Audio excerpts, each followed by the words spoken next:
Iya, pernyataan ini kan, disampaikan oleh Deputi, Menteri Luar Negeri ya, saya juga sudah baca itu beritanya.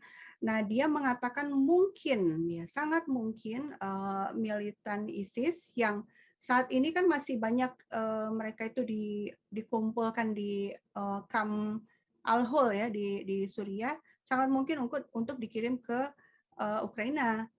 Nah, perkataan mungkin ini kenapa lahirnya? Karena memang sebelumnya Amerika Serikat juga sudah mengirim milisi-milisi jihadis ini ke berbagai negara. Misalnya pernah dikirim ke Libya juga, kemudian pernah dikirim ke Azerbaijan juga, pernah dikirim ke Afghanistan juga, dan apa namanya pengiriman, jadi laporan-laporan itu menunjukkan bahwa gini, ya Amerika Serikat itu mengaku datang ke Suriah dan sampai saat ini menduduki Suriah itu mengaku untuk melawan ISIS ya.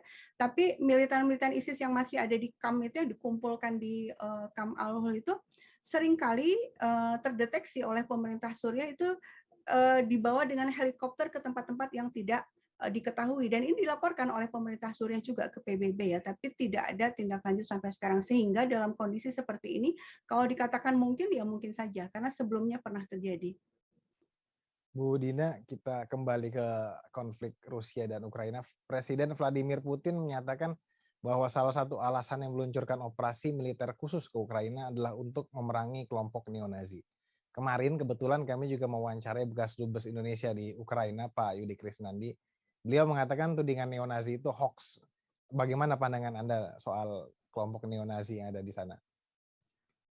Iya, ya tidak, bukan hoax ya, itu kalau kita membaca sejarah panjang Ukraina, kita nggak akan heran sebenarnya ada kelompok neonazi hari ini di Ukraina gitu ya.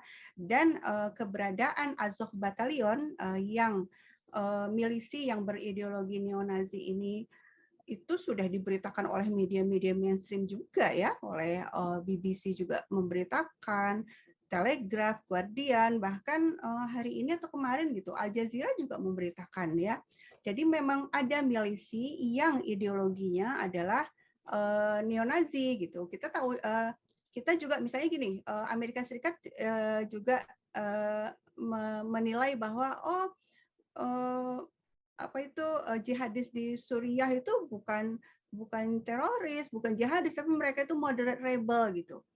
Ya, Amerika Serikat menutup-nutupikan dengan cara seperti itu ya. Tapi kita bisa melihat bahwa mereka itu teroris atau jihadis kan mulai dari ideologinya, ya kan? Seperti apa narasi-narasi yang mereka pakai. Nah, yang di Ukraina itu juga seperti itu. Memang Amerika Serikat juga menutupi bahwa ini neo-Nazi gitu kan. Amerika Serikat terbukti memberikan dana ya, dana dan senjata kepada kelompok ini, dan mereka bilang oh bukan neo-Nazi ya. Menutup-nutupi itu ya pastilah mereka lakukan, tapi kita bisa melihatnya dengan melihat sejarah panjangnya ya, bagaimana terbentuknya Azov Battalion itu, dan itu bisa dirunut sampai ke Perang Dunia II dulu ya. Jadi memang kelompok ini genealoginya itu sampai ke sana. Dulu itu ada yang namanya Stepan Bandera, ini membentuk sebuah kelompok milisi yang membantu Hitler untuk membantai orang-orang Yahudi, membantai orang-orang Rusia dan Polandia waktu itu.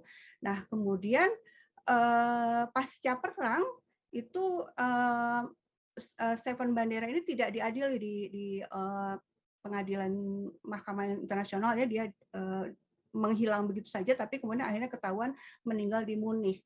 Nah, kelompoknya atau ideologinya sampai sekarang itu terus-menerus diturunkan dari generasi ke generasi, dan itu bisa dilacakkan orangnya siapa aja gitu.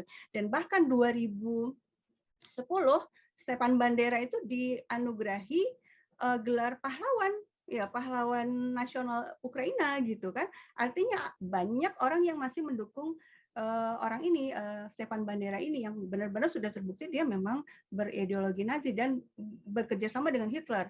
Tapi kemudian 2011 dianulir. Nah, ketika dianulir itu kelompok-kelompok yang pro Bandera ini, kelompok-kelompok neo-Nazi ini protes besar-besaran ya, dan akhirnya itu 2011, dan kemudian sikap-sikap anti pemerintah waktu itu semakin membesar ya, yang digulirkan oleh kelompok-kelompok ultra kanan dan ultra nasionalis ini, sampai 2014 ada kudeta kan. Jadi ada memang kelompok neonazi itu betul ada, dan foto-fotonya itu juga tidak mungkin dibilang hoax ya, sulit dibilang hoax karena memang betul-betul ada, dan media mainstream juga sudah memberitakannya. Terima kasih sudah nonton. Jangan lupa like, subscribe, dan share ya.